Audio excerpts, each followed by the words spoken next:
Now we're going to look at an interesting discussion which has a lot of existential consequences, and it's the main debate in the philosophy of time, and it's presentism versus eternalism.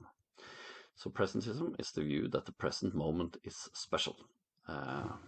Now, when we live, this is the only time that exists. The past is gone and does not longer exist, and the future has not come yet. The future is open, so we have free will and can decide how the future should become. While eternalism is the view that there's nothing special about the present moment. So the past exists, the present exists, and the future exists, and they do it all in the same way. What happens in the future is already settled. The future exists just as the past and just as the present. There's just this big frozen block. It's just an illusion that time moves through this now. So that's the eternalist view. And if you haven't heard of this before, or if you just ask people on the street, probably most people would say, of course, presentism is the correct view. There is something special about now, and the future is open. But in fact, the majority of philosophers of time and physicists will say that eternalism is the correct view. And then that, of course, will have consequences for whether we have free will, at least in a libertarian sense. If eternalism is right, then the future is already settled and determined. The reason why the majority believes in eternalism is the RPP argument. That's the main argument for eternalism. It's named after three persons called Rittig, Putnam, and Penrose. They all formulated the argument in different ways independently. So that's why it's called the RPP argument. And in essence, but I'm going to explain it much more quite soon, it says that, well, the theory of relativity has taught us that simultaneity is relative. That means that one person can say that that's future, another person can say that that's past, but that seems only to make sense if past and future, if they all exist already. So that's the RPP argument. And now I'll try to explain it in more detail, and I'll use the formulation of Roger Penrose. But first we'll look then at something we've already looked at.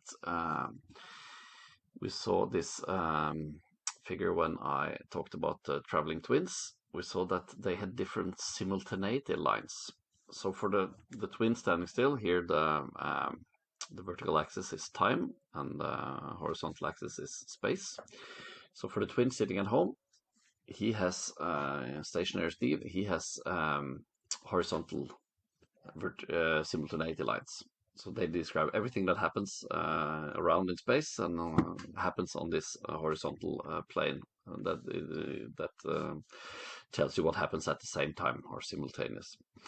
But the traveling twin, he has tilting simultaneity lines describing what happens at the same time, and they're different.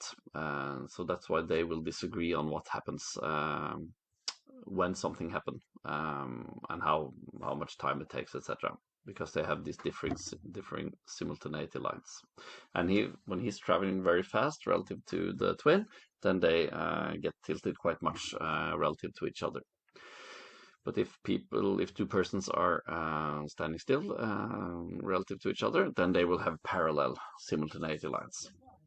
And so actually, if you're moving towards me, then our simultaneity lines will tilt slightly, but so little that we don't notice, and we would judge that everything that happens here on Earth happens.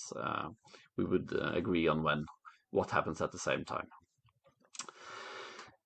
But, and here comes then the argument from Penrose. He says, imagine that a person is driving towards you in a car. You're just sitting there on the street cafe drinking a cup of coffee. And so the person driving towards you will have a slightly different simultaneity line than what you have, but you will agree on everything that happens on Earth. But if you then draw these lines far out in space, then the slight difference will become bigger and bigger. So if you then imagine that the person driving towards you is also driving towards the Andromeda galaxy, which is 2.5 million light years away, then those simultaneity lines will have tilted quite much, or they will be quite different relative to each other. So relative to you sitting on the cafe drinking coffee, maybe some aliens in the Andromeda Galaxy are debating, should we invade Earth or not? And so they're considering, should we do that in the future? But relative to the person in the car, they may already have decided that let's invade Earth, and they're on their way towards us. And then Penrose says, well, if what is in the future, this decision to invade Earth, it's in the future for the person at the cafe, but it's in the past for the person driving the car, that only makes sense if indeed past and present and future, they all exist at the same time in a block universe. Otherwise, we couldn't understand how can something be an open future for one person and a settled past for another. So that's the RPP argument. And as I said, many have been convinced by it. Hilary Putnam, who is a philosopher, said that, well, this is a problem that philosophers have discussed since Parmenides for 2,500 years, but now physics have come and given us the solution. Eternalism is right. And Craig Callender is a philosopher who says, well, this is utterly convincing, so this argument, and many people agree. But there are also good philosophers and physicists who disagree and who defend presentism instead.